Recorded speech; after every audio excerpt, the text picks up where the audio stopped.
Ever since rap started shifting from the streets to the charts, beefs haven't just been about pride. They've been about dominance, branding, and legacy. And right now, we're witnessing one of the biggest lyrical face-offs of the decade. Kendrick Lamar versus Drake. Two titans at the peak of their powers, in a Cold War that finally exploded into something nuclear. But this isn't just another rap beef. This is chess played in public, decades of pent-up tension finally snapping. And it's shaking the foundation of the entire industry. You can trace the roots back to the early 2010s when both artists were clawing for cultural space. Drake had already broken into the mainstream with Thank Me Later, charming his way to the top with a mix of sensitivity and swagger. Kendrick, on the other hand, was building quietly. His mixtapes were catching fire on the blogs, but it wasn't until Section .80 and Good Kid, Mad City that people realized this dude's different. He wasn't just another conscious rapper. He was a director with a mic, documenting trauma, cycles, and chaos with laser precision. Fast forward to 2013. Kendrick drops a verse that changes everything. That Control verse. Even though the song belonged to Big Sean, Kendrick hijacked it like a lyrical hijacker holding a plane hostage. He named names Drake, J, Cole, Big Crit, Whale. And he wasn't just name-dropping for clout. He was declaring war. War for respect, war for the throne. I got love for you all, but I'm trying to murder you and S. That line wasn't just bars, it was a manifesto. Drake's response was subtle at first. He did what he always does. He played it cool in interviews, smiled when they asked about it, even said it was heat. But if you paid attention to the subtext, you could feel it. The tension. The defensiveness. The calculated shade.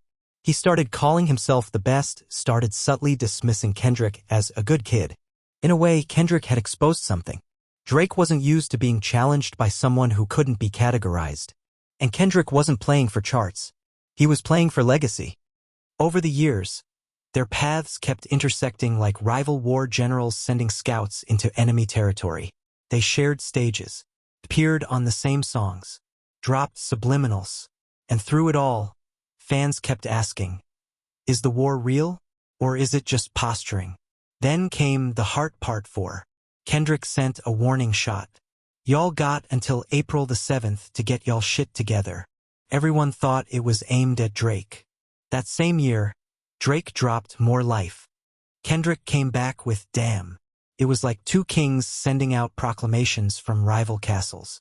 But the real war hadn't started yet. What makes this beef so fascinating is the contrast in styles. Drake is the industry's chameleon. He adapts, he reinvents, he absorbs sounds from across the globe and makes them his own. Kendrick is the opposite. He refines. He retreats, studies, and then strikes with precision. Drake wants the world to see him constantly.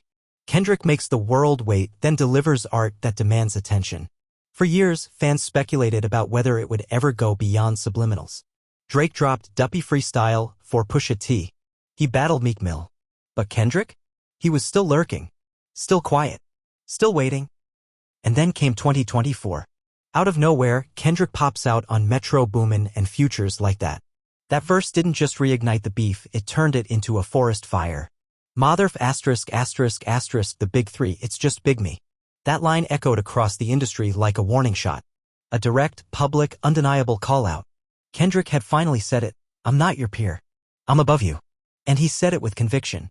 Drake responded like Drake does with strategy. He dropped Push-Ups, a track that mixed swagger with satire. He questioned Kendrick's weight class, his feature fees, even made jokes about his small stature. It was vintage Drake, clever, smug, calculated. But something felt off. Like he was trying to match energy he didn't fully understand. And Kendrick didn't wait long to clap back. He dropped Euphoria. And it wasn't just a diss track, it was psychological warfare. Kendrick dissected Drake's persona like a surgeon. He called him a fake, an actor, a man lost in his own brand. He didn't just go for the ego, he went for the soul. He accused Drake of hiding behind aesthetics, questioned his blackness, and stripped away the image layer by layer. It wasn't loud. It wasn't flashy. But it was deadly. Euphoria felt like Kendrick handing Drake a mirror and saying, look at yourself. Is this really who you are? And then, just when people thought it was done, Kendrick came with another shot, 6:16 in LA. Another surgical strike. Another lyrical dissection. This time he used Drake's own timestamp format against him.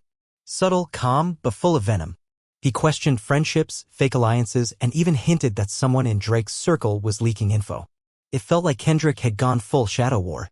And he wasn't bluffing. Meanwhile, the hip-hop community started picking sides. Cole tried to stay out of it only to get caught in the crossfire. His verse on First-Person Shooter with Drake had earlier labeled them the Big Three, a title Kendrick clearly wasn't rocking with. Cole tried to clean it up with a quick apology track, but Kendrick had already set fire to the whole narrative. What makes this beef historic isn't just the bars. It's the context. We're watching the two most influential rappers of the last 15 years battle for the soul of hip-hop. Drake represents the mainstream, the business, the brand, the celebrity. Kendrick represents the craft, the message, the art, the integrity. It's not just about who can rap better. It's about what rap is in 2025. And everyone's watching. The tension isn't just lyrical, it's strategic. Kendrick's using timing, pacing, and tone like a general. Drake's using reach, meme power, and public perception like a media mogul. But underneath it all is a real sense that this matters. That hip-hop is finally demanding clarity. No more pretending everyone's friends. No more fake big threes. Someone has to be number one. And both men want it. And here's the thing, this beef is far from over. Kendrick might be playing the long game, releasing verses with sniper-level accuracy. Drake might counter with a flurry of tracks, trying to overwhelm with volume and visibility. But neither can afford to lose. Not because of ego, but because of what they represent. To lose this beef is to lose control of the culture. And for artists like them, that's worse than death. No matter what side you're on, one thing's for sure, this beef has reignited the hunger in hip-hop. The competitiveness. The accountability. The demand for bars, not just vibes.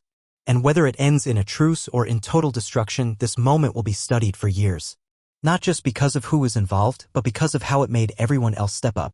So the next time someone asks if hip-hop is dead, point them to this. The Kendrick and Drake war. A clash of titans in real time. And the story's not over. Not even close.